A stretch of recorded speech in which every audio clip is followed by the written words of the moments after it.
ఏ దేవుని సేవకుడు మీ విశ్వాసాన్ని పురికొల్పి విశ్వాసంలో బలపరుస్తున్నాడో అక్కడికి వెళ్ళు, అక్కడ నాటబడు.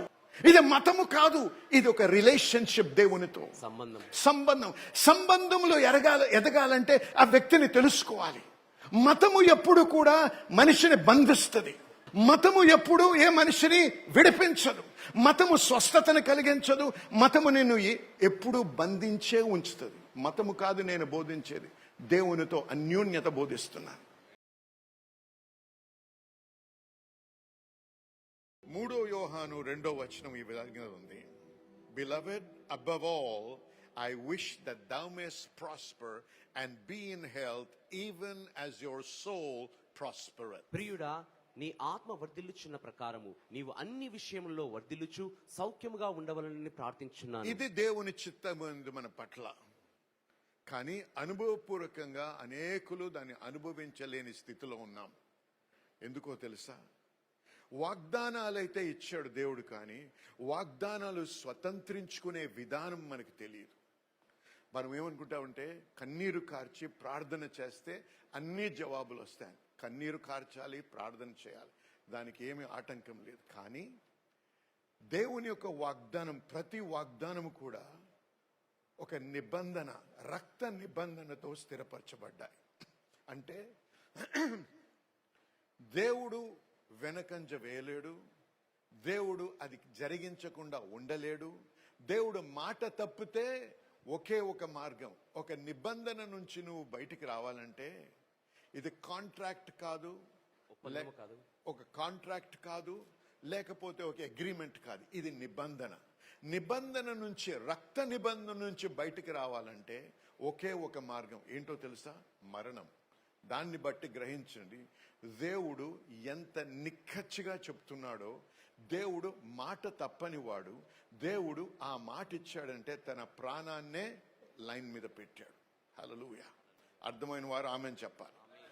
కానీ అనేకులు ఆ బైబిల్ చదువుతున్నాము, ప్రార్థన చేస్తున్నాము, ఆలయానికి వెళ్తున్నాము, పాటలు పాడుతున్నాము, మనం అర్పణలు అర్పిస్తున్నాం. అయినను బంధించబడిన స్థితిలో ఉండి అనేక సంవత్సరాల నుంచి సతమతం అవుతూ జవాబు లేకుండా మతపరమైన జీవితం జీవిస్తున్నాం.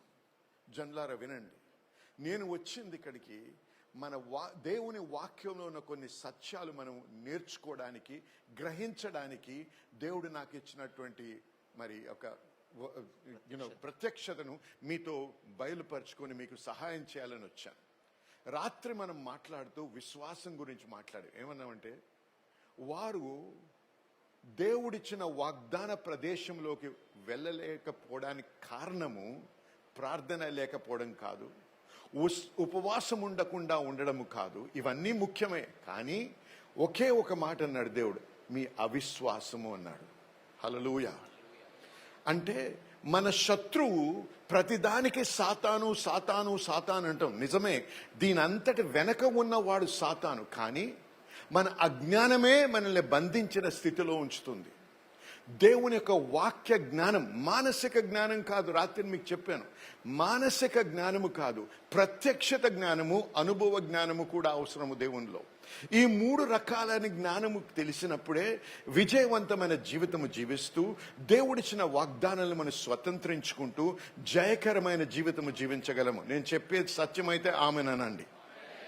కాబట్టి నా యొక్క అసైన్మెంట్ ఈరోజు, నా పని ఏమిటంటే, మీకు ఈ యొక్క నాకు బయలుపరిచినటువంటి ఈ యొక్క మంచి వార్త మీతో పంచుకొని మీరు కూడా ఇది అనుభవించాలనే ఆశతో వచ్చాను. హల్లెలూయా. ఆమేన్. హల్లెలూయా. హల్లెలూయా. అయితే మనం ఎదుర్కొనేటువంటి సమస్య ఏంటి? అవిశ్వాసం. కానీ మనం అందరం నేను విశ్వాసినండి అంటాం. నిజమే. ఏం విశ్వసిస్తున్నాం? యేసు ప్రభు మరణించి, నా పాపముల కొరకు మరణించి, ఆయన రక్తములో నన్ను కడిగాడు, ఆయన మరణించి పాతి పెట్టబడి తిరిగి లేచాడని మనం నమ్ముతున్నాం. అందుకే మనం విశ్వాసులు అంటున్నాం. నిజమే. అది ఒకటే కాదు, ఈ లోకములో జీవిస్తున్నప్పుడు ఏ రకంగా సాక్షులుగా మనం జీవించడానికి దేవుని యొక్క ఆశీర్వాదము, దేవుని యొక్క కాపుదల, దేవుని యొక్క సమృద్ధిని అనుభవిస్తూ జయకరమైనటువంటి సాక్ష్యంతో బ్రతకడానికి కావలసిన వాగ్దానాలన్నీ దేవుని తన వాక్యంలో ఉంచాడు. హల్లెలూయా. కానీ వీటిని స్వతంత్రించుకోవాలి మనం. అయితే హెబ్రీయులకు రాసిన పత్రిక 6వ అధ్యాయం 12వ వచనం ఏమంటే ఏమన్నాడు? Through faith and patience they possess the promises of God. విశ్వాసము చేతను ఓర్పు చేతను వారు వాగ్దానములను స్వతంత్రించి. కాబట్టి మనం ఈ రోజు నేర్చుకోవాల్సింది ఏంటంటే, ఈ విశ్వాసం అంటే ఏంటి, విశ్వాసాన్ని ఎలా వాడాలి, విశ్వాసంలో ముందుకు కొనసాగడం అంటే దాని అర్థం ఏంటి అనేది తెలుసుకోవాలి. హల్లెలూయా, హల్లెలూయా. ఆమేన్. కాబట్టి మనం రాత్రి మనం మాట్లాడుతూ ఏమన్నాము?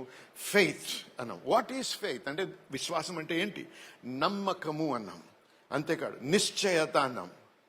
రాత్రి ఎంతమంది ఉన్నారండి? గత రాత్రి చేతులు తిప్పండి ఒకసారి. హల్లెలూయా. అనేక మంది రాలేదు. మరి మీ కొరకు నేను కొన్ని మాటలు మాట్లాడతాను. ఈ విశ్వాసం అనేది 11వ అధ్యాయం హెబ్రీయులకు రాసిన పత్రిక 11వ అధ్యాయం 1వ వచనంలో ఏముందంటే, విశ్వాసం అనేది నిరీక్షించబడ్డ వాటి యొక్క నిజస్వరూపము, అదృశ్యమై ఉన్న వాటికి రుజువై ఉన్నది. ఇది వినండి జాగ్రత్తగా. ఈ విశ్వాసం అనేది ఆత్మ సంబంధమైనది కానీ మనసు సంబంధమైనది కాదు. అంటే దాని అర్థం ఏంటంటే, ఈ విశ్వాసం అనే పదము, ఈ విశ్వాసం అనే సబ్స్టెన్స్ పదార్థము పంచేంద్రియాలకు అర్థము కాదు. పంచేంద్రియాలకు అతీతమైనటువంటి మరి స్పిరిట్ లైఫ్, ఆత్మ సంబంధించి ఆత్మ మండలములో ఉన్నటువంటి విషయం. మన హృదయములో గ్రహించేది ఇది, మన మనసుతో మనం గ్రహించలేము. ఆమేన్, హల్లెలూయా. మనము విశ్వాసం అనేది మన పంచేంద్రియాలకు అతీతమై ఉన్నది. అయితే విశ్వాసం అంటే నిర్ధారణ. అందరు చెప్పండి ఒకసారి. నిర్ధారణ, నిశ్చయత, నమ్మకము. ఇవి మళ్ళీ చెప్తాం. నిర్ధారణ, బిగ్గరగా చెప్పాలి. నిర్ధారణ, నిశ్చయత, నమ్మకం. అయితే మనం రాత్రి లూకా సువార్త నుంచి దీన్ని బోధించాను. ఇప్పుడు మనం ఇంకా ముందుకెళ్దాం.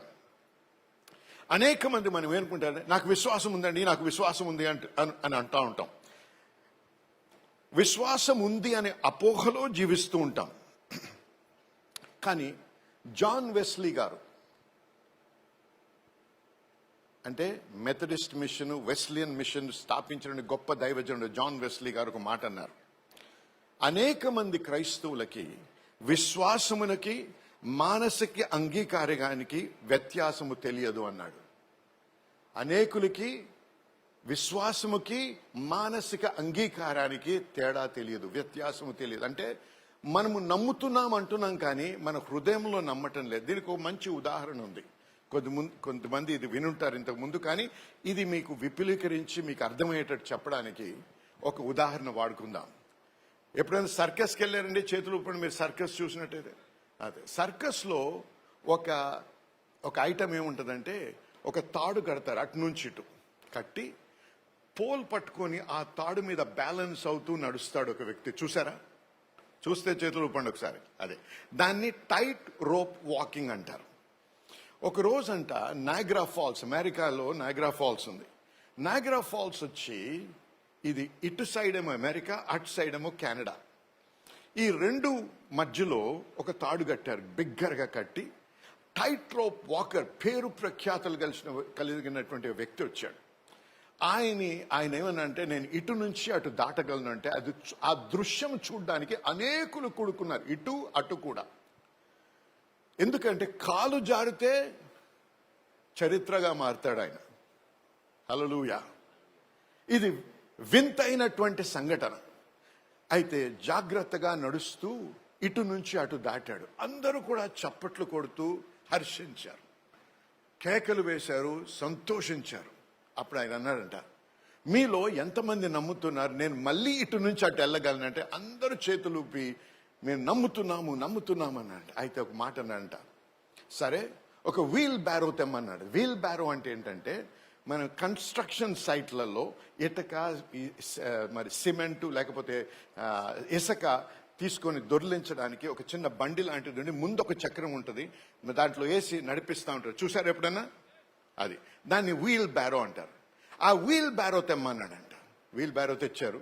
వీల్ బ్యారోని ఆ తాడు మీద పెట్టి అడిగాడంట ఒక ప్రశ్న, ఎంతమంది మీలో నమ్ముతున్నారు నేను ఇటు నుంచి అటు దాటగలను అన్నారంట. అందరూ కూడా దాటగలరు అని హర్షిస్తున్నారు, కేకలు వేస్తున్నారు, సంతోషిస్తున్నారు. ఆగండి అన్నాడంట అని మళ్ళీ అడిగాడంట, మీకు అర్థం కావట్లేదు నేను చెప్పేది, ఇంతవరకు నేను బ్యాలెన్స్ అవుతూ వచ్చాను, ఇప్పుడు ఈ వీల్ బ్యారో పెట్టాను, దీన్ని కూడా తీసుకుని అంటే దాటగలని నమ్ముతున్నారా? నమ్ముతున్నామండి అన్నారంట. సరే, నిజంగా నమ్ముతున్నారంట. నిజంగా నమ్ముతున్నాం. చూడండి, నమ్మకం. అయితే ఒక మాట అన్నాడంటే, ఎవడు నమ్ముతున్నాడో వాడు వచ్చి దీంట్లో కూర్చోండి అన్నాడంట. ఒక్కడనే కదిలి ఉంటాడా? ఒక్కడు కదలలేదు. అంటే అది మానసిక అంగీకారం, అది విశ్వాసము కాదు. బైబిల్ని మనందరం కూడా నమ్ముతాము, కానీ బైబిల్ చెప్పినట్టు మనం చేయము. అది మానసిక అంగీకారం, అది విశ్వాసము కాదు. అర్థమైన వారు ఆమెను చెప్పాలి. చూసారా? అందుకే మనం అపోహలో జీవిస్తున్నాం. నమ్ముతున్నాను కానీ ఎందుకు కావటం లేదండి నాకు, ఎందుకు నేను స్వస్థపరచబట్టం లేదండి, ఎందుకు నాకు విడుదల కలగటం లేదండి, నేను నమ్ముతున్నాను, నేను ప్రార్థన చేస్తున్నాను, ఎందుకు నమ్మటం లేదు. నువ్వు మానసికంగా నమ్ముతున్నావు, హృదయపూర్వకంగా నమ్మటం లేదు. హల్లెలూయా. హృదయపూర్వకంగా నమ్మినట్టయితే ప్రతి నమ్మకము ఆ నిశ్చయత ఏర్పడినప్పుడు ఆ నిశ్చయత నిన్ను ఒక క్రియ చేయించడానికి ముందు నడిపిస్తుంది. హల్లెలూయా. అందుకే నేను రాత్రి బోధిస్తూ లూకాసు వార్త 5వ అధ్యాయంలో యేసు ప్రభు మాట అన్నాడు. బోధించిన తర్వాత పేతుర్ని, నీ వల లోతైన ప్రాంతంలో వేమన్నాడు. అయ్యా, నా మతికి అర్థం కావటం లేదు, నా వృత్తిలో ఎప్పుడూ నేను చేయలేదు ఇది, నా సహోదరులు ఈ వృత్తిలో ఉన్న వారు ఎవరూ చేయనటువంటి విషయం ఇది, పగలు పూట ఎవడు చేయడు, అయినను హల్లెలూయా నీ మాట చొప్పున. అంటే నాకు ఆ నిశ్చయత ఉంది, నువ్వు ప్రభువు కాబట్టి, నువ్వు చెప్తున్నావు కాబట్టి, నాకు అర్థము కాకపోయినా, నా మనస్సుకు అది అతీతమైనా, నాకు ప్రాక్టీస్లో ఎప్పుడు చేయకపోయినా, నువ్వు చెప్పావు కాబట్టి నాకు నమ్మకం ఏర్పడి నేను వేస్తానయ్యా. వేసినప్పుడు ఏమైంది? వలలు పిగిలిపోయాయి. హల్లెలూయా చెప్పాలి. అది విశ్వాసం అంటే. ఇస్సాకు దగ్గరికి వచ్చాడు. ఇస్సాకు కరువులో ఉన్నాడు. ఆ కరువు ప్రాంతంలో అన్నీ మరణిస్తున్నాయి. ఆయనకేమో అనేక రకాలైన జంతువులు ఉన్నాయి, గాడిదలు ఉన్నాయి, ఒంటెలున్నాయి, గుర్రాలున్నాయి, అనేక మంది జనసమూహం ఉంది, ఒక రాజ్యం, అది ఒక కింగ్డమ్. ఇస్సాకు వారికి తిండి, నీరు, బట్ట అన్నీ కలిగించాలి. ఇటువంటి పరిస్థితుల్లో ఉన్నవాడు కరువు ప్రాంతంలో ఉన్నప్పుడు ఏమనుకున్నాడంటే, ఇక్కడ ఉండకూడదు, ఐగుప్తుకి వెళ్తే అక్కడ అన్నీ ఉంటాయి కాబట్టి అక్కడికి వెళ్తాను అనుకున్నాడు. అప్పుడు ప్రభు వచ్చి మాట అన్నాడు, వెళ్ళొద్దు, ఇక్కడే ఉండు అన్నాడు. హల్లెలూయా. స్టే హియర్, బీ హియర్ అన్నాడు. ప్రభువా, ఇది కరువు, ఇక్కడే ఉండు. నేను వాగ్దానం ఇచ్చానే, నీ తండ్రికి అబ్రహాముకి ఇచ్చానే వాగ్దానం, ఒక నిబంధన చేశాను, ఆ నిబంధనను బట్టి కరువులో కూడా నీకు సమృద్ధి కలిగిస్తానన్నాడు. హల్లెలూయా. ఇస్సాకు నమ్మాడు. నమ్మడం అంటే ఏంటి? విన్న మాటకు విధేయత చూపించడం. హల్లెలూయా. హల్లెలూయా చెప్పాలి. హల్లెలూయా చెప్పాలి. అనేక మంది మనం దశమ భాగం గురించి వింటాం మన సంఘాల్లో, ఒక్కడు దశమ భాగం సరిగ్గా ఇవ్వడు. అందుకే మీకు ఆర్థిక ఇబ్బందులు. ఒక్కసారి హల్లెలూయా చెప్పండి. నొప్పి కలిగిన హల్లెలూయా చెప్పండి. విధేయత లేకపోతే అది అవిశ్వాసము, లేకపోతే అపనమ్మకము, అది నిజమైనటువంటి నమ్మకము కాదు. దేవుడు వచ్చి నీ చెవిలో ఊదక్కర్లేదు, దశమ భాగం ఇయ్యు బాబు అని ప్రతి నెల. వాక్యములో వ్రాయబడ్డదైతే నువ్వు వాక్యము నమ్మినట్టయితే నీ దశమ భాగం మరొకసారి ఎవరు చెప్పక ముందే నీ సంఘములో నువ్వు ఇవ్వాలి.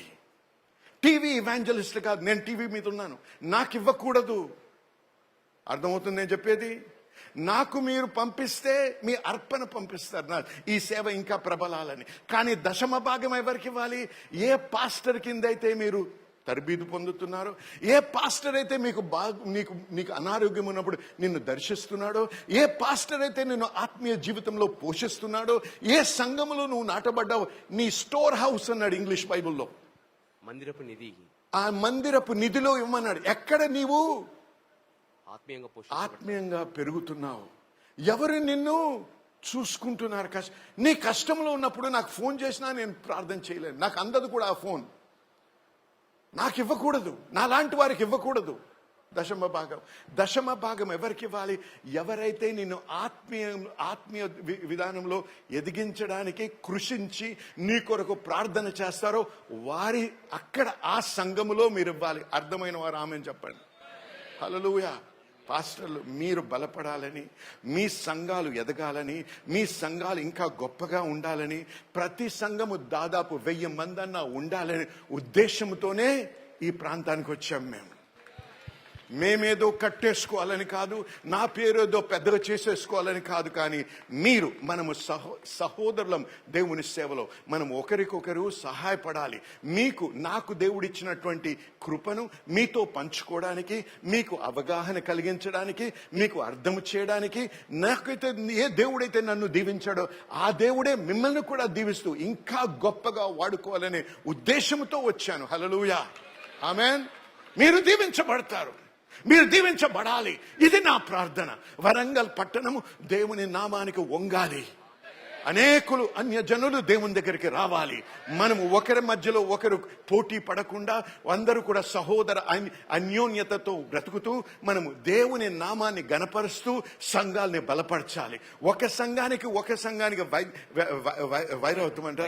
వైరము కలగకుండా అన్యోన్యతలో మనం బ్రతికినప్పుడు నిజముగా దేవుని నమ్మినట్టయితే నీ సంఘము ఎదుగుతుంది. హల్లెలూయా, ఆమేన్, హల్లెలూయా.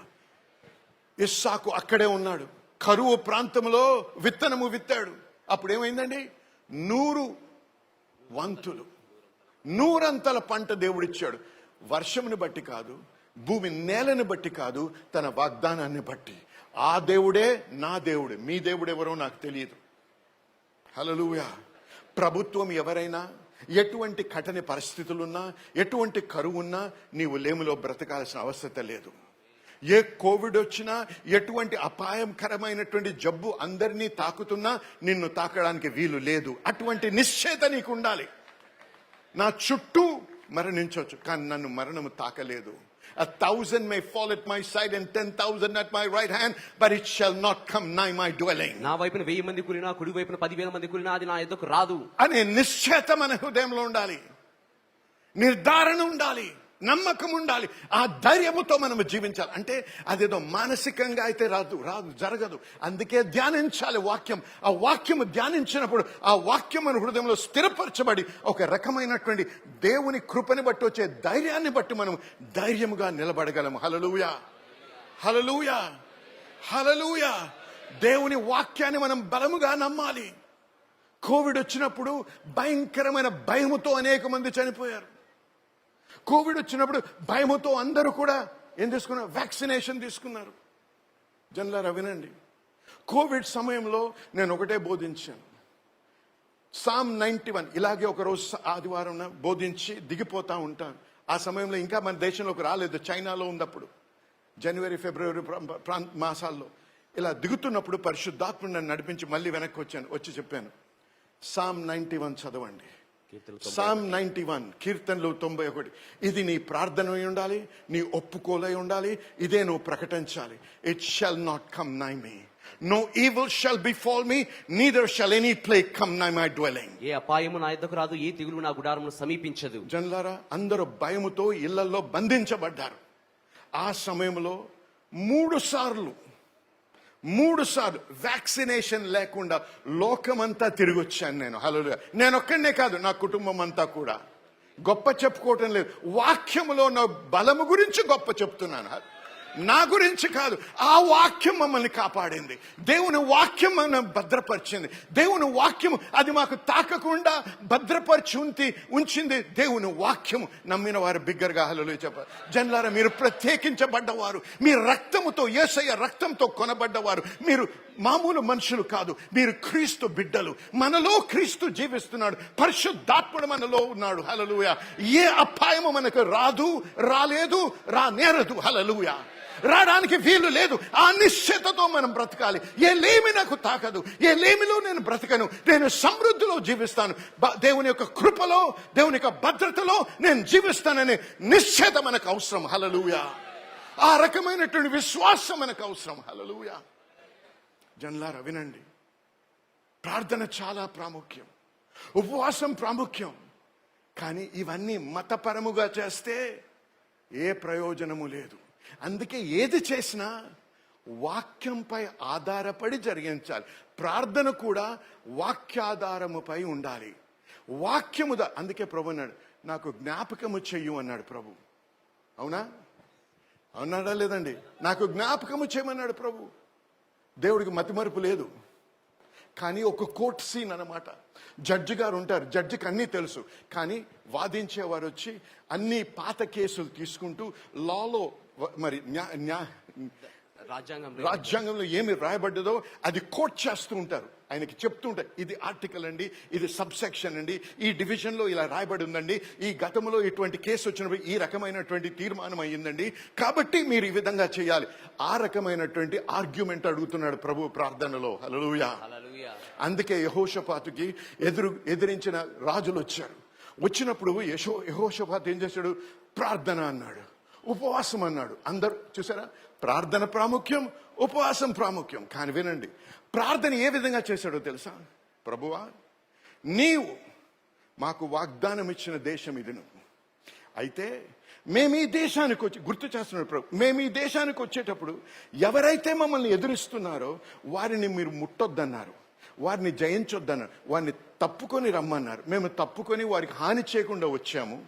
అయితే ఇప్పుడు చూడండి ప్రభు, వారు ఏమి చేస్తున్నారో మాకు, మీరు మాకు ఇచ్చిన స్వాస్థ్యాన్ని వారు దోచుకోవడానికి వచ్చారు అని అన్నారు. అప్పుడు ప్రభు ప్రవక్త ద్వారా మాట్లాడుతూ మీరు పక్క జరమన్నాడు. ఇది మీ యుద్ధం కాదు, ఇది నా యుద్ధం అన్నాడు. హల్లెలూయా. కన్నీరు కార్చాలి, నిజమే. ఉపవాసం ఉండాలి, నిజమే. ప్రార్థన చేయాలి, నిజమే. కానీ వాక్యముపై ఆధారపడి ఉండాలి. అందుకే వాక్యము చాలా ప్రాముఖ్యం. దేవుని వాక్యమే దేవుని శక్తి, దేవుని వాక్యమే దేవుని బలము. కాబట్టి దేవుని దగ్గరకు వచ్చినప్పుడు మనం దేవుని వాక్యము పలకాలి. భావోద్రేకాలతో దేవుణ్ణి కదల్చలేము, కానీ తన వాక్యము గుర్తు చేసినప్పుడు, తన వాక్యాన్ని మనం తిరిగి దేవునికి చూపించినప్పుడు దేవుడు పక్క జరుగు, ఇది నాది అంటాడు ప్రభు. హల్లెలూయా. దేవుడు మాట తప్పని వాడు. వాక్యములో ఏదైతే మనకు వాగ్దానం ఇచ్చాడో అది తప్పకుండా జరిగించే దేవుడు. కాబట్టే ఆ వాక్యాన్ని మరొకసారి కోర్టులో ఎలాగైతే లాయర్ ఆర్గ్యూ చేస్తాడో అలాగే మనము దేవునికి ముందు మనం చెప్పాలి. హల్లెలూయా. అర్థమైన వారు ఆమెను చెప్పాలి ఒకసారి.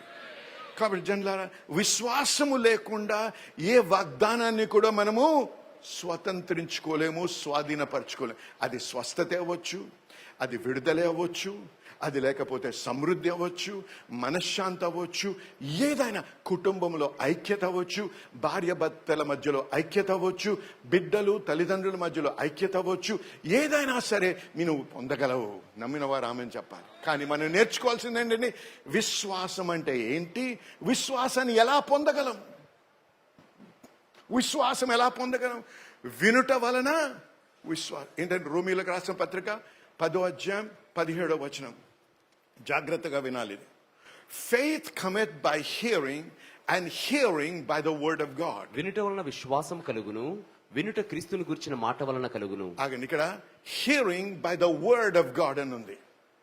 ఈ వర్డ్ అనే పదము ఇక్కడ గ్రీక్ లోకి వెళ్ళినట్టయితే రేమా అని రాయబడింది. వర్డ్ అనే పదానికి 2 పదాలు ఉన్నాయి, లోగోస్, రేమా. లోగోస్ అంటే దేవుడు మనకి ఇప్పటికీ బయలుపరిచినటువంటి తన జ్ఞానము, తన గుణశీలత, తన వ్యవహారాలు, మనిషితో ఎలా వ్యవహరిస్తాడు, ఏది ఆయనకి ఇష్టము, ఏది ఆయనకు అసహ్యమో, ఇవన్నీ ఆయన గురించి తెలుసుకోవడానికి మనకు ఒక పుస్తక రూపంలో ఇచ్చాడు. కానీ దానిని లోగోస్ అంటాం. జాగ్రత్త, ఇది లోగోస్ కాదు, ఇది లోగోస్ కాదు. దీనిలో లోగోస్ ఉంది. అర్థమైన వారు ఆమెను చెప్పాలి. ఇది చదవడము వలన నేను దేవుడు ఎవరు అనేది నేను గుర్తిస్తాను, తెలుసుకుంటా. అది లోగోస్ అంటే. కానీ నేను చిన్నవాడిండి ఎదుగుతున్నప్పుడు ఏమనేవారంటే, అయ్యా నీకు పీడకల్లో వస్తున్నట్టయితే బైబిల్ తల కింద పెట్టుకొని పడుకోండి, సాతాను రాదన్నారు. మీరు విన్నారా అదండి? ఎవరైనా విన్నట్టు చేయపండి. అది అబద్ధం అండి. ఎందుకో తెలుసా? వాడు బైబిల్ చదువుతాడు, సైతాను బైబిల్ చదువుతాడు. ఎలా చెప్తున్నారయ్యా? మరి యేసు ప్రభుని శోధించినప్పుడు ఎక్కడి నుంచి మాట్లాడండి ఆయన? హల్లెలూయా. వాక్యము ఈ పుస్తకములో లేదు బలము. పుస్తకములో లిఖించబడిన వాక్యము నా హృదయములో నాటబడి నేను పలికినప్పుడు అది బలము. అర్థమైన వారు ఆమెను చెప్పాలి. ఈ మతము నుంచి మనం విడుదల పొందాలి, మతపరమైన ఆచారాల నుంచి మనం విడుదల పొందాలి. మనకి కావాల్సింది ఈ వాక్యము. ఈ వాక్యము మన మనసులో కాదు, మనసులోనే కాదు, హృదయంలో కూడా నాటబడాలి. అందుకే ప్రభు యెహోషువతో మాట అన్నాడు. ఏమన్నాడు? ధ్యానించు, దివారాత్రములు తన వాక్యాన్ని ధ్యానించమన్నాడు. ధ్యానించడం అంటే దాని అర్థం ఏంటో తెలుసా? వాక్యము నాటబడ్డం అన్నమాట. ఎలాగైతే భూమిని నువ్వు తవ్వి లేకపోతే దున్ని అప్పుడు నువ్వు విత్తనం నాటి దాన్ని కప్పి నీరు కడతావో దానినే ధ్యానించడం అంటారు. హల్లెలూయా. కాబట్టి సమయం అవసరం. ఏదో పుస్తకం చదివేసినట్టు, నవలు చదివినట్టు, లేకపోతే న్యూస్ చదివినట్టు చదవకూడదు ఎప్పుడు కూడా. వాక్యం, దేవుడు నాతో మాట్లాడుతున్నాడు, దేవుని గురించి నేను తెలుసుకోవాలి, దేవుని వాక్యాన్ని నేను గ్రహించాలి అనే ఉద్దేశంతో నువ్వు ఎప్పుడైతే చదువుతావో, పరిశుద్ధాత్ముని సహాయంతో చదువుతావో, దేవుడు నీకు అవగాహన ఇస్తాడు. అవగాహన ఇచ్చిన వాక్యమే నీ వాక్యముగా మారి, అది ఎప్పుడైతే నువ్వు బలముతో మాట్లాడతావో అప్పుడు ఆ వాక్యములో ఉన్న బలము నీ పట్ల పనిచేస్తుంది. హల్లెలూయా, హల్లెలూయా. రేమా అంటే ఏంటి? A specific word to a specific person in a specific situation. ఒక ప్రత్యేకమైన వ్యక్తి కొరకు, ప్రత్యేకమైన పరిస్థితికి సంబంధించినటువంటి ప్రత్యేకమైన మాట. మళ్ళీ ఒకసారి చెప్పు. ప్రత్యేకమైన వ్యక్తి కొరకు, ప్రత్యేకమైన వ్యక్తి కొరకు, ప్రత్యేకమైన పరిస్థితి, ప్రత్యేకమైన పరిస్థితిలో ప్రత్యేకమైనటువంటి మాట, ప్రత్యేకమైనటువంటి మాట. హల్లెలూయా, హల్లెలూయా. జాగ్రత్త వినండి. ఈ వాక్యములో వ్రాయబడ్డది ఇది దేవుడు తన ఉద్దేశాన్ని, చిత్తాన్ని వ్యక్తపరిచాడు. ఒక్కొక్కరితో ఒక్కో రకంగా వ్యవహరించాడు ప్రభు. వినండి జాగ్రత్తగా. ఇండోనేషియాలో ఒకప్పుడు 1970s, 60s, 70s చాలా పెద్ద రివైవల్ మీటింగ్స్ అయ్యాయి. భయంకరమైన అద్భుతమైనటువంటి అద్భుతాలు జరిగాయి. ఆ సమయంలో అనేకులు, యవ్వనస్తులు, వృద్ధులు అందరూ కూడా వేలాది వేల కొలది దేవుని తట్టు తిరిగారు. ఆ సమయంలో ఒకసారి ఒక కూటం, ఇలాంటి కూటం జరుగుతుంటే ఇంకొక గ్రామం నుంచి 3 యవ్వన స్త్రీలు ఈ కూటానికి రావాలని ప్రయత్నం చేస్తున్నారు. వచ్చేటప్పుడు ఒక నది అడ్డొచ్చింది. ఆ నది వరదల్లో ఉందన్నమాట. అయితే వారు 3 అన్నారంట ఒకరితో ఒకరు, యేసు ప్రభు నీటి మీద నడిచాడు. హల్లెలూయా. కాబట్టి నేను ఆ మీటింగ్కి వెళ్తున్నాను, కాబట్టి మనము కూడా నీటి మీద నడవగలము, ఎందుకంటే వాక్యంలో వ్రాయబడి ఉంది, నడుద్దామన్నారు. నడవడం మొదలు పెట్టారు. మోకాళ్ళ లోతు వరకు వెళ్ళింది. ఇంకా నడుస్తున్నారు, నమ్ముతున్నారు. మానసిక నమ్మకం. ఎందుకంటే దేవుడు వారితో మాట్లాడలేదు. అర్థమవుతుంది మీ అందరికీ? హల్లెలూయా. అర్థం చేసుకోండి. దేవుని స్వరము వినాలి మనము. నా గొర్రెలు నా స్వరము విందురు అన్నాడు ప్రభు. హల్లెలూయా. నువ్వు దేవుని గొర్రెవా?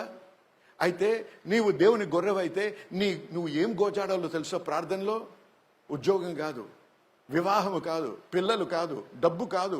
నువ్వు గోజాడాల్సిన, ప్రభువా నీ స్వరము వినేటువంటి అవకాశము, నీ స్వరము వినేటువంటి చెవులను నాకు అనుగ్రహించు, నిన్ను వెంబడించడానికి నాకు కావలసిన అర్హతను నాకు అనుగ్రహించు ప్రభువా. నాకున్నటువంటి మంద స్థితి నుంచి నన్ను విడిపించు, నా చెవిటితనము నుంచి నాకు విడుదలను అనుగ్రహించు ప్రభువా. నీతో అనుసంధానమై నీ వాక్యము విని, నీ స్వరము విని, నీతో నడవడానికి నాకు సహాయం చేయి. ఇది నీ ప్రాముఖ్యమైన ప్రార్థనగా మారాలి. ఎందుకంటే దేవుడు నీతో మాట్లాడితే ఏ సాతాను కూడా నిన్ను అడ్డగించలేదు. దేవుడు మీతో మాట్లాడితే ఏ సాతాను నిన్ను ఓడించలేదు. హల్లెలూయా.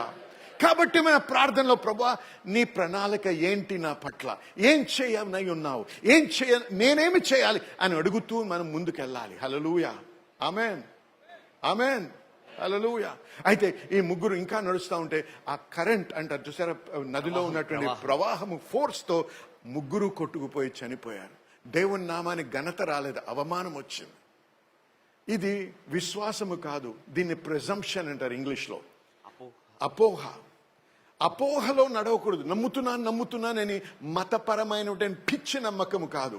దేవుని స్వరము విని, దేవుని వాక్యము అవగాహన, ఆ విధంగా మనం ముందుకు వెళ్ళడం నేర్చుకోవాలి. నమ్మిన వారు ఆమేన్ చెప్పండి. వృద్ధుడైనటువంటి అబ్రహాము దగ్గరికి వచ్చాడు ప్రభు. నేను నీకు కుమారుడిని ఇస్తానన్నాడు. 2 సంవత్సరాలైంది ఏమీ లేదు, 5 సంవత్సరాలైంది ఏమీ లేదు, 10 సంవత్సరాలైంది ఏమీ లేదు, 15 సంవత్సరాలైంది ఏమీ లేదు, 20 సంవత్సరాలైంది ఏమీ ఒక సూచన కూడా లేదు.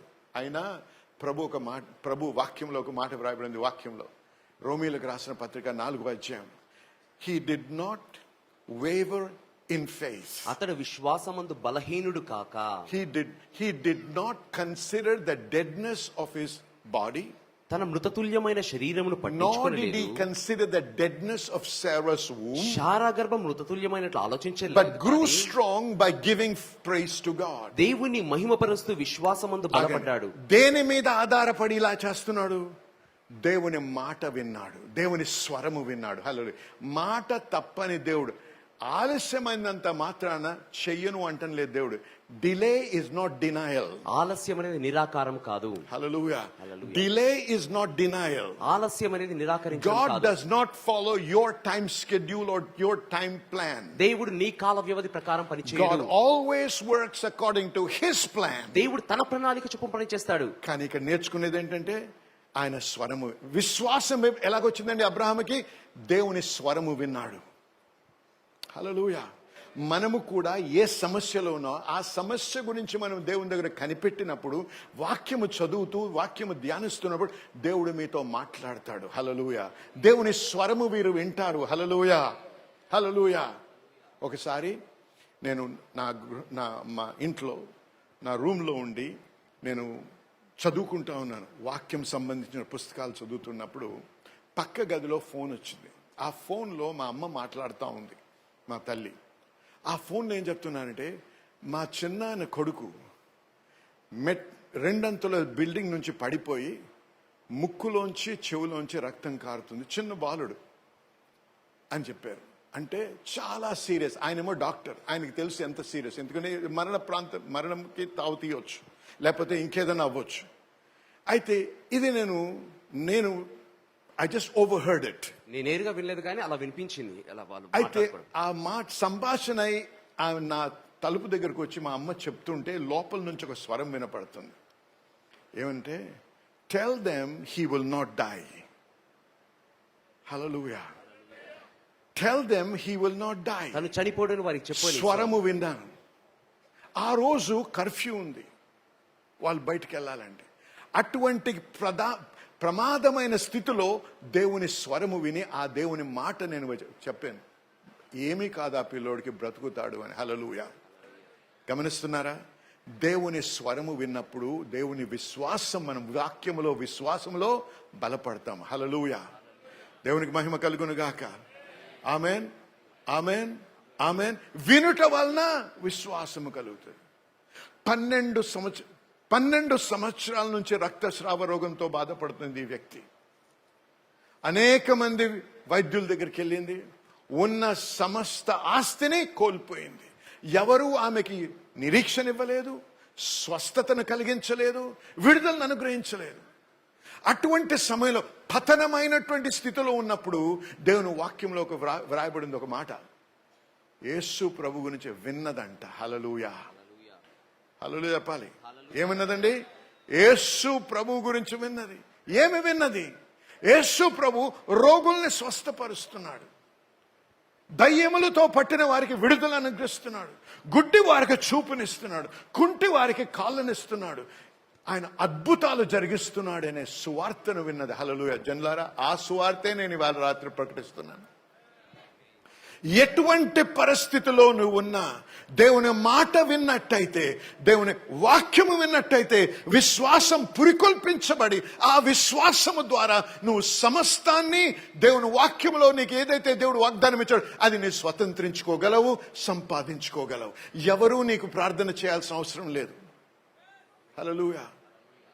ఆమె ఒక మాట, ఆ ప్రభువుని ఎందుకు 12 సంవత్సరాల నుండి రక్తస్రావ రోగంతో బాధపడుతుంది. ఆమెను ముట్టకూడదు, ఆమె ఎవరిని ముట్టకూడదు. అది చాలా ప్రమాదం. యూదుల యొక్క మతంలో ఎవరు ఆమెకు సాయం చేయడానికి లేరు. అటువంటి సమయంలో ఆమె విశ్వాసంలో బలపడదు. వింటూ ఉంది, చెప్తూ ఉంది. ఏమైంది? ధ్యానిస్తూ ఉంది. అది నిశ్చయత ఏర్పడ్డది. ఏమని? ఒక్కసారి ఆయన చెంగు ముట్టుకుంటే చాలు. హల్లెలూయా. ఒక్కసారి చెంగు ముట్టుకుంటే అవుతుందేమో అనే కాదు, అనుమానము లేదు ఆమె హృదయంలో, ఆమె మనసులో అంగీకారం కాదు, హృదయంలో నిశ్చయత వచ్చింది. అందుకే ఎవరికి ఏం మాట చెప్పకుండా యేసు ప్రభు ఆమె గ్రామానికి వచ్చినప్పుడు వెనక నుంచి వచ్చింది. హల్లెలూయా. ఆమె చెంగు ముట్టగానే యేసు ప్రభు ఆగిపోయాడు. అంటే ప్రభువుకు కూడా తెలియదు ఆమె వచ్చిందని. విశ్వాసం ఎంత బలమైందో చూసారా? మొరపెట్టలేదు, ప్రార్థన చేయలేదు, విశ్వాసముతో చెంగును ముట్టింది, వెంటనే స్వస్థత నొందింది. ఆ విశ్వాసం అనేది ఒక కనెక్షన్ అన్నమాట, అనుసంధానం. ఎలాగైతే మనం ప్లగ్ చేసినప్పుడు వెంటనే ఆ వైర్లోంచి పవర్ వచ్చి లైట్ వెలుగుతుందో అలాగ ఆయన చెంగు ముట్టగానే, కానీ చెంగు ముట్టగానే స్వస్థత పొంది నిజమే. కానీ ప్రభు తిరిగి ఒక మాట అన్నాడు, నా శక్తిని బట్టి నువ్వు స్వస్థత పొందావు అన్నాడా? అన్నాడా అండి? అన్నాడా? లేదు. ఏమన్నాడు? నీ విశ్వాసమే నిన్ను స్వస్థపరిచింది. బిగ్గరగా హల్లెలూయా చెప్పాలి. నీ విశ్వాసమే నీకు స్వస్థత కలిగించింది. నీకు విడుదల కలగడానికి కారణం ఏంటో తెలుసా? నీ విశ్వాసం అన్నాడు. ఈ విశ్వాసం ఎలాగొచ్చింది? ఈ నమ్మకం ఎలాగొచ్చింది? వాక్యం వినుట ద్వారా. కానీ మనకి సంఘానికి వెళ్ళాలంటే కాళ్ళు ఈడ్చుకుంటూ వెళ్తాం, వాక్యము బోధించుతూ ఉంటే ఫోన్లో ఆడుకుంటా ఉంటాం, వాక్యం వింటున్నప్పుడు బ్లింకిట్ మీద ఆర్డర్లు ఇస్తుంటాం, జెప్టోకి ఒక ఆర్డర్ ఇస్తుంటాం, స్విగ్గీ మీద ఆర్డర్ ఇస్తుంటాం, లేకపోతే చిన్న సినిమా యూట్యూబ్లో ఒక ఐటమ్ చూస్తూ ఉంటాం. అందుకే ఈ గతి ఇలాగ ఉంది మనది. అందుకే పతనం అయిపోతుంది మన జీవితం. ఎందుకు? వాక్యం ఏదో బోరింగ్ ఉందండి. బోరింగ్ ఉంటే ఎక్కడ మంచి ఆశతో బోధిస్తున్నారో, ఏ దేవుని సేవకుడు మీ విశ్వాసాన్ని పురికొల్పి విశ్వాసంలో బలపరుస్తున్నాడో అక్కడికి వెళ్ళు, అక్కడ నాటబడు. ఇది మతము కాదు, ఇది ఒక రిలేషన్షిప్ దేవునితో సంబంధంలో ఎదగాలంటే ఆ వ్యక్తిని తెలుసుకోవాలి. మతము ఎప్పుడు కూడా మనిషిని బంధిస్తుంది, మతము ఎప్పుడు ఏ మనిషిని విడిపించదు, మతము స్వస్థతను కలిగించదు, మతము నిన్ను ఎప్పుడు బంధించే ఉంచుతుంది. మతము కాదు నేను బోధించేది, దేవునితో అన్యోన్యత బోధిస్తున్నాను. చండారా వినండి, 9 గంటల కంటే 11 గంటలకు అయిపోతుంటే 10:30కు వస్తుంటారు జనం సంఘానికి. ఏం నేర్చుకుంటావు? ఏం తెలుసుకుంటావు? విశ్వాసంలో ఎలా బలపడతావు? మళ్ళీ 10:30కు వచ్చి అయ్యారు ప్రార్థన చేయండి అంటే ఇది మ్యాజిక్? ఇది మంత్రమా? ఎందుకు పనిచేస్తుంది నీ ప్రార్థన, నా ప్రార్థన? వాక్యం మూలము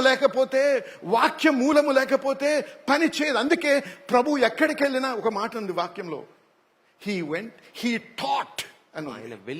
ఆయన వాక్యమును బోధించాడు ముందు. ఎందుకు? నీ విశ్వాసము అద్భుతాల మీద ఆధారపడి ఉండకూడదు. దేవుడు అద్భుతాలు చేసే దేవుడు. మేము సాక్ష్యాలు ఇస్తున్నాం ఇక్కడ ప్రతిరోజు. ఇది చేశాడు మా సంఘంలో, అది చేశాడు ప్రభు, గత రాత్రి ఇది చేశాడు ప్రభు. నిజమే, దేవుడు అద్భుతాలు చేసే దేవుడు. కానీ అద్భుతాల వెంట పరిగెత్తకూడదు, మనం వాక్యం వెంట పరిగెత్తాలి. వాక్యమే సమస్తానికి మూలము. ఈ లోకమే వాక్యము ద్వారా సృష్టించబడ్డది. ఆ వాక్యాన్ని కొరకు తపన పడాలి మనం. ఆ తపన లేదు మనుషుల్లో, క్రైస్తవుల మధ్యలో, అనేకుల మధ్యలో ఆ తపన, ఆ ఆశ లేదు. అందుకే పతనమైన బ్రతుకుతున్నాం అనేక మందిని. జనులారా, వాక్యానికి, దేవునికి ఇవ్వాల్సిన ప్రాముఖ్యత మనం ఇవ్వకపోతే మన జీవితంలో విడుదల, సంతోషము, సమాధానము, సమృద్ధి అనుభవించలేము. ఒక్కోసారి వచ్చి ఒక వ్యక్తి నిలబడి ఏడుస్తూ ప్రభు, అయ్య బాబు ఎంత ఆత్మీయత అండి, ఎంత స్పిరిచువల్గా ఉన్నాడు అనుకోండి. మోసపోకు.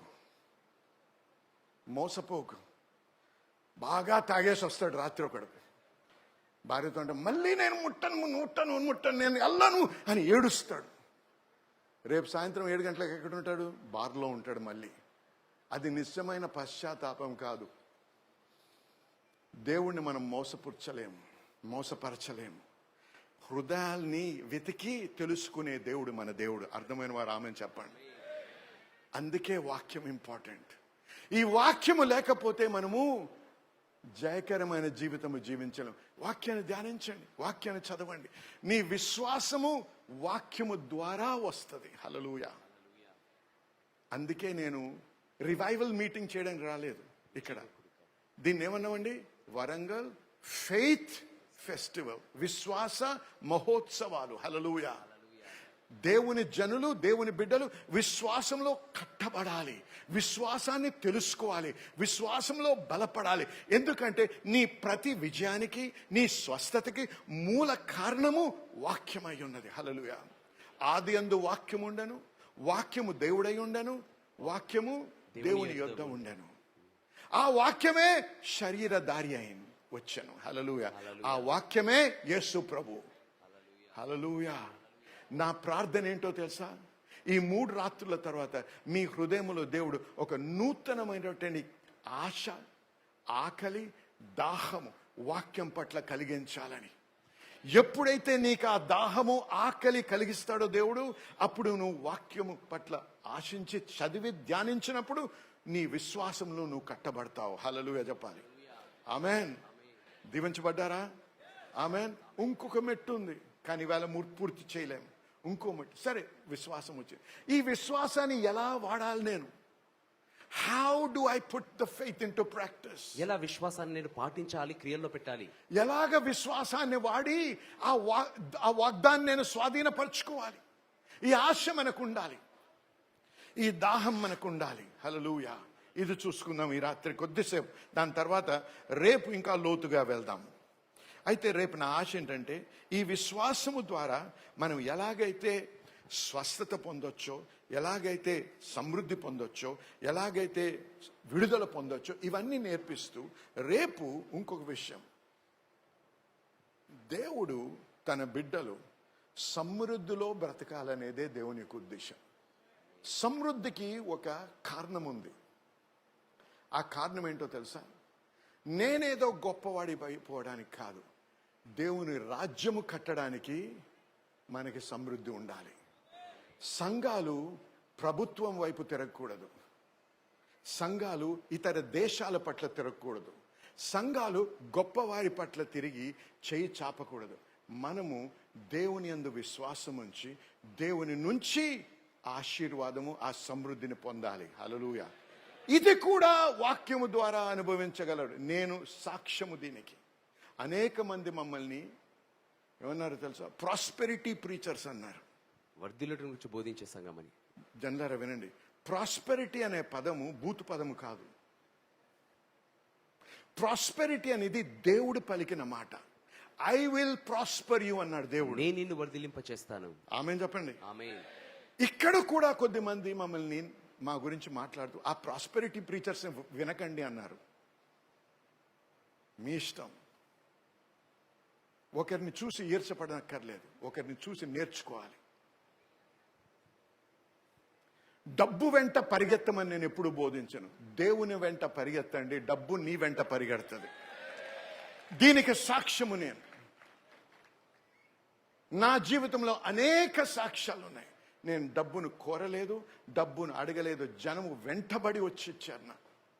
నా కొరత చెప్పలేదు, నా అవసరత చెప్పలేదు, ఇది ఉంది అని కూడా చెప్పలేదు. కానీ దేవుడు నడిపించాడు పాస్టర్ గారు, దేవుడు మీకు ఇవ్వమన్నాడు పాస్టర్ గారు అని చెప్పి పరిగెత్తుకుంటూ వచ్చిన వారు ఉన్నారు నా జీవితంలో. హల్లెలూయా. ఏ దేవుడైతే నా జీవితంలో జరిగించాడో ఆ దేవుడు మీ జీవితంలో కూడా జరిగించగలడు, జరిగిస్తాడు. అది బోధించాలని నా ఆశ. ఏదో ధనాపేక్షతో, ధనాన్ని వెంబడిస్తూ, ధనాన్ని పూజిస్తూ, డబ్బు కొరకు వెంటాడాల్సిన అవసరం మనకు లేదు. డబ్బు ఒక టూల్, ఒక పనిముట్టు. ఆ పనిముట్టు చాలా అవసరము. దాన్ని పూజించడానికి కాదు, దాన్ని వాడుకోవడానికి. హల్లెలూయా. వినండి ఒక మాట. ఇక్కడికి వచ్చాం, ఈ మీటింగ్లు చేస్తున్నాం. మిమ్మల్ని అడిగామా మాకు డబ్బు కావాలని? ఏ పాస్టర్ నన్ను అడిగామా? ఏ వ్యక్తి నన్ను అడిగామా? ఇదిగోండి ఇంత ఖర్చు అవుతుంది. ఎవరికైనా చెప్పామా ఎంత ఖర్చు అవుతుందో? ఎవరికైనా ఎవరి వైపైనా తిరిగి చేయి చాపామా? మేము కనుక్కోండి. నా దేవుని తట్టు తిరిగాను. ఏ దేవుడైతే నాకు జరిగిస్తున్నాడో అదే దేవుడు మీకు కూడా జరిగిస్తాడు. గొప్ప మీటింగ్లు చేయాలి. నేను ఒక్కడినే కాదు, మీరందరూ కూడా. ప్రతి పాస్టర్ కూడా ఇటువంటి గొప్ప మీటింగ్లు చేయాలి. డబ్బు లేదండి, మాట్లాడకండి ఆ విధంగా.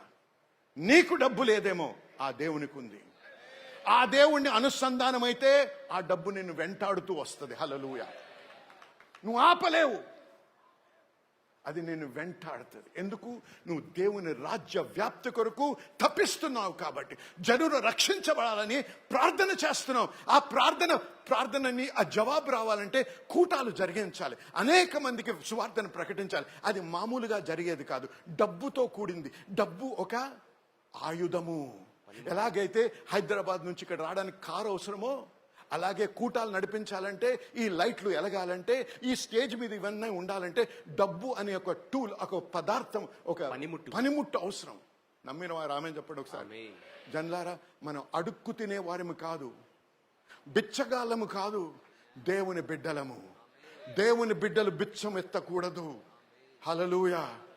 రేపు వినండి, నేను చెప్పింది విన్న తర్వాత నేను ప్రాస్పెరిటీ ప్రీచర్నో వాక్యమును బోధించేవాడినో మీరే నిర్ణయం చేసుకోండి. హల్లెలూయా. వినకుండానే ఇటువంటి లేబుల్స్ అతికిస్తూ ఉంటారు. మాకు ఈర్ష్యపడతారు కొద్దిమంది, కుళ్ళుకుంటారు కొద్దిమంది. దేవుడు అని దీవించుగాక. వారు ఏడుస్తూ మాకు పేరు పెట్టి, రకరకాలైన పేర్లు పెట్టి మమ్మల్ని నిందిస్తుంటే మేము ఆనందిస్తూ ఉన్నాం జీవితంలో. హల్లెలూయా. వారు దుఃఖిస్తుంటే మేము ఆనందిస్తున్నాం. ఎందుకు? వారితో మాకేమీ వైరము లేదు, వారు అజ్ఞానంలో ఉన్నారనే బాధలో ఉన్నాం మేమంతే. హల్లెలూయా చెప్పాలి. హల్లెలూయా. జన్లారా, మనం నేర్చుకోలేదు ఇంకా ఈ విశ్వాసాన్ని. How do I operate my faith? ఏ రకంగా నా విశ్వాసాన్ని క్రియల్లో పెట్టాలి? Hallelujah. It's 10:15. My God. Okay, ఒక్క 2 వచనాలు చూసుకొని మానేద్దాం దీన్ని ఫౌండేషన్ గా. రోమన్స్ 10:10. రోమీయులకు రాసిన పత్రిక 10వ అధ్యాయం 10వ వచనం. For with the heart man believeth unto righteousness, and with the mouth confession is made unto salvation. నీతి కలుగునట్లు మనుషుడు హృదయములో నీతి విశ్వసించును. కలుగునట్టు మనిషి హృదయములో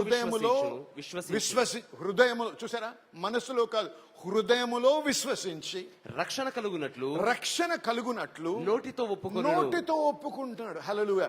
నీవు సీక్రెట్ బిలీవర్ అంటారు. నాకు తెలియదు అదేంటో, కానీ నువ్వు విశ్వసించినట్టయితే నీ హృదయంలో, నీ నోటితో నువ్వు ఒప్పుకోవాలి. అప్పుడే రక్షణ పరిపూర్ణమైనట్టు. నోటితో ఒప్పుకోకపోతే నువ్వు రక్షించబడలేదు. ఎందుకంటే విశ్వాసం ఏ విధంగా విడుదల చేయబడుతుందంటే, నువ్వు ఏదైతే నమ్ముతున్నావో, ఏ నిశ్చయతలో నువ్వు జీవిస్తున్నావో, ఏ నిశ్చయత నిబ్బరము నా నమ్మకం ఏర్పడ్డదో, అది భయపడకుండా, అపనమ్మకము లేకుండా జరిగింది అని నీ నోటితో ప్రకటించాలి. అప్పుడే అది జరుగుతుంది. హల్లెలూయా. అందుకే ప్రభు అన్నాడు, నువ్వు ప్రార్థించినప్పుడు నీవు అడిగిన దానిని పొంది ఉన్నామని నమ్ముడి, అప్పుడు మీరు అది పొందుకుంటారు. హల్లెలూయా. అప్పుడు దాన్ని మీరు అనుభవించగలరు. కాబట్టి ఏ విధంగా అండి? 2 మెట్లు. ఒకటి హృదయంలో నమ్మాలి, రెండవది నోటితో పలకాలి. బిలీవింగ్ ఆన్ ది ఇన్సైడ్, అంతరంగమందు నమ్మడం అనేది, speaking fourth on the outside, బయట పలకడం అనేది, is what gives birth to the creative force of faith. అదే విశ్వాసం యొక్క సృజనాత్మక శక్తిని విడుదల చేసేది. ఒకసారి వీరందరూ ప్రభు దగ్గరకు వచ్చారు, శిష్యులు వచ్చి లూకాసు వార్త 17వ అధ్యాయం 5-6 వచనాల్లో అడుగుతున్నారు, లార్డ్ ఇంక్రీజ్ అవర్ ఫెయిత్. ప్రభువా, మా విశ్వాసమును వృద్ధిపరచుము అన్నారు. ఇంక్రీజ్. ప్రార్థనతో విశ్వాసం ఎదగదు, ప్రార్థనతో విశ్వాసం రాదు. ప్రార్థన విశ్వాసంలో బలపరుస్తుంది, కానీ విశ్వాసానికి మూలము వాక్యమే. సో ఇక్కడ ఏమంటున్నారు? ఇంక్రీజ్ అవర్ ఫెయిత్ అని. మా విశ్వాసం వృద్ధిపరచుము అన్నారు. అంటే ప్రభు చేయి పెట్టగానే చాలా మంది నా దగ్గర వస్తారు, పాస్టర్ గారు ప్రార్థన చేయండి. దేనికండి అంటే స్పిరిచువల్ గా గ్రో అవ్వాలండి అంటున్నారు. స్పిరిచువల్ గా గ్రో అవ్వడానికి ప్రార్థన కాదు. స్పిరిచువల్ గా గ్రో అవ్వాలంటే వాక్యము చదవాలి, వాక్యము ధ్యానించాలి, వాక్యముని నెమరు వేయాలి, వాక్యమును నువ్వు తెలుసుకోవాలి దేవుని. అప్పుడు నువ్వు ప్రార్థన చేసి స్పిరిచువల్ గా గ్రో అవుతావు. అంతేకాని ఎవరో నీ మీ చేయి పెట్టగానే నువ్వు స్పిరిచువల్ గా గ్రో అవ్వలేవు. అర్థమైన వారు ఆమె చెప్పాలి. కాబట్టి ఈ రోజు నుంచి ఆ ప్రార్థన అడగకండి. యేసు ప్రభు దగ్గరకు వచ్చి ఇంక్రీజ్ అవర్ ఫెయిత్ అంటే ప్రభు ఒక మాట అన్నాడు, చేయబెట్టి ప్రార్థన చేయలేదు, సరే అని జవాబు ఇవ్వలేదు. ఒక మాట అన్నాడు, ఏమన్నాడంటే, if you had faith as a grain of mustard seed, మీకు ఆవగింజత విశ్వాసం గలవారైతే you might say to the sycamore tree, ఈ కంబలి చెట్టును చూచి be thou plucked up by the root and be thou planted in the sea, నీవు వేళ్ళతో కూడా పెళ్లగింపబడి and సముద్రంలో it నాటబడమని should చెప్పుము. obey you. అది మీకు లోబడును. So what was Jesus saying? యేసు ఏం చెప్తున్నాడంటే, Use the faith you have, నీ కలిగిన విశ్వాసాన్ని వాడి and it is through the use you increase. ఆ వాడడం ద్వారా నువ్వు వృద్ధి పొందుతావు. ఫెయిత్ లో, విశ్వాసంలో ఎదగాలంటే ఉన్న విశ్వాసాన్ని నువ్వు వాడడం మొదలు పెట్టాలి. హల్లెలూయా. మొట్టమొదటిసారి నువ్వు ప్రార్థన చేసినప్పుడు క్యాన్సర్కి నువ్వు హీల్ అవ్వకపోవచ్చు, కానీ నువ్వు విశ్వాసంతో ప్రార్థించే ఖచ్చితంగా హీల్ అవుతారు. ఉన్న విశ్వాసాన్ని నువ్వు వాడడం నేర్చుకోవాలి. Amen. Hallelujah. Thank you Lord. Glory. Okay, ఇక్కడికి ఆపుదాము. ఇంకా ముందుకు నేను దీవించబడ్డారా? ఇంతవరకు విన్నటువంటి వాక్యంని బట్టి మీరు ఎంతగానో దీవించి ఆశీర్వదించబడ్డారని నమ్ముతున్నా. మరి మన దేవుడి యొక్క వాక్యం చూసినట్లయితే దేవునికి అసాధ్యమేది ఏది లేదు. మనము అనేక కష్టాలు, లేకపోతే అనారోగ్యాలు, లేకపోతే అనేక అవగతవకలు ఎదుర్కొంటా ఉంటాం. మన దేవుడు అద్భుతాలు చేసే దేవుడు కాబట్టి మీ కొరకు, మీ స్వస్థత కొరకు, మీ యొక్క ఇబ్బంది నుంచి విడుదల కోసం ప్రార్థించాలని ఆశిస్తున్నా. దయచేసి నాతో ఏకీభవించేటప్పుడు మీ చేయి ఒకటి కివి మీద పెట్టండి, ఒక చేయి మీకు ఎక్కడ బాధ ఉందో అక్కడ పెట్టండి. లేకపోతే కోర్టు కేసు అయితే ఆ పేపర్ తంటి ఆ పేపర్ మీరు చేయబెట్టండి. లేకపోతే ఇంకేదైనా అంశం అయితే దాని విషయంలో మీరు చేయించండి. ఇదంతా ఏంటంటే మనం విశ్వాసాన్ని విడుదల చేసే పద్ధతి. అంతేగాని టీవీలో శక్తి ఉండేది కానీ, టీవీలో బలం ఉండేది కానీ చెప్పడం కాదు. కానీ మన విశ్వాసాన్ని విడుదల చేసి విశ్వాసం ముందుకెళ్ళడానికి మార్గం. కాబట్టి దయచేసి నాతో ఏకీభవించని ప్రార్థించాలి. ఎందుకంటే అనేకమైన సాక్ష్యాలు వింటున్నాం. ఈ విధంగా ప్రార్థించినప్పుడు మరి దేవుని యొక్క కృపను బట్టి వంకరగా ఉన్న కాళ్ళు సరిగ్గా అదైతే కాకుండా ఎంతో కాలం నుంచి మరి బ్లాడర్లో ఉన్నటువంటి ప్రాబ్లం నుంచి ఒక వ్యక్తి సంపూర్ణంగా స్వస్థపరచబడ్డారు. క్యాన్సర్ నుంచి, ఎయిడ్స్ నుంచి, రకరకాల రుగ్మతల నుంచి విడుదల పొందిన వారు సాక్ష్యాలు మేము వింటా ఉన్నాం. కాబట్టి ఈరోజు ఇది మీ తరుణం, ఇది మీ సమయం, మీరు స్వస్థపరచబడే సమయం. కాబట్టి దయచేసి నాతో ఏకీభవించే పరిశుద్ధ దేవుడు మీకు వందనాలు చెల్లిస్తున్నా. ఈ బిడ్డలో ఒక విశ్వాసాన్ని బట్టి వారు ప్రార్థిస్తుండగా వారితో నేను ఏకీభవిస్తున్నా. మరి ఈ సమయంలో వారుకునే ఇబ్బందుల నుంచి వారు విడుదల అనుగ్రహించండి. ప్రతి విధమైనటువంటి రుగ్మత నుంచి, ప్రతి విధమైన ఆరోగ్యం నుంచి, ప్రతి విధమైనటువంటి సాతాను బంధకం నుంచి వారికి విడుదల కలుగును గాక యేసు నామములో. ప్రభువా, చర్మ వ్యాధి, కిడ్నీ ప్రాబ్లం అవ్వచ్చు, లేకపోతే హార్ట్ ప్రాబ్లం అవ్వచ్చు, లేకపోతే ఏదైనా సరే యేసు నామములో దాన్ని గద్దిస్తున్నాం ప్రభువా. నాయన అది వర్టిగో అవ్వచ్చు, లేకపోతే మరి కాన్స్టెంట్ తలనొప్పులు అవ్వచ్చు. ఏదైతే నేను ప్రభా మీరు స్వస్థపరిచే యెహోవా ప్రభా, మీరు మాకు స్వస్థత అనుగ్రహించే యెహోవా రాఫా నాయన. కాబట్టి మీ పేరుట, మీ నామంలో ప్రార్థిస్తున్నాను ఆయన. మీ నామంలో ఈ యొక్క పరిస్థితుల్ని, ఈ యొక్క అడ్డంకుల్ని, ఈ యొక్క అనారోగ్యాన్ని యేసు నామంలో గద్దిస్తున్నాం ప్రభా. మరి ప్రతి వారు ఎవరైతే నాతో ఏకీపిస్తున్నారో వారందరికీ విడుదల పలుకుతున్నాను ప్రభా. వారందరికీ స్వస్థత కలుగును గాక పలుకుతున్నాను ప్రభా. మీ వాక్యానుసారంగా పలుకుతున్నాను కాబట్టి వారి స్వస్థత నొందారని నమ్ముతున్నా ప్రభా. మీకు వందనాలు చెల్లిస్తున్నాం. మీకే మహిమ కలుగును గాక. మరి ప్రభా, వీరు సాక్ష్యాలతో రావడానికి, మిమ్మల్ని గణపరచడానికి సహాయం చేయమని యేసు నామములో ప్రార్థించి వేడుకుంటున్నాము తండ్రి. ఆమేన్. దయచేసి వినండి. ప్రార్థించాం, నమ్మండి. ప్రార్థించినప్పుడు మీరు పొంది ఉన్నారని నమ్ముడి అన్నారు ప్రభు. నమ్మండి, దేవుని స్తుతించండి. ఆ నొప్పులు ఇంకా ఉండొచ్చు, కానీ అవి ఖచ్చితంగా మీరు మార్పు చూస్తారు. ఖచ్చితంగా స్వస్థతను అనుభవిస్తారు. కాబట్టి దయచేసి ఏకీభవించి మరి దేవుని స్తుతిస్తూ ముందు కొనసాగుదాం. మీరు స్వస్థపరిచి ఆ స్వస్థత పొందిన తర్వాత, ఆ విడుదల పొందిన తర్వాత, ఆ యొక్క ఉద్యోగం పొందిన తర్వాత, ఆ యొక్క సమస్యకు పరిష్కారం పొందిన తర్వాత దయచేసి మాతో మీ యొక్క సాక్ష్యం పంచుకోండి. మీతో కలిసి మేము సంతోషించాలని, దేవుని కనపరచాలని ఆశిస్తున్నాం. దేవుని మేము బహుగా దీవించుగాక. ఆమేన్.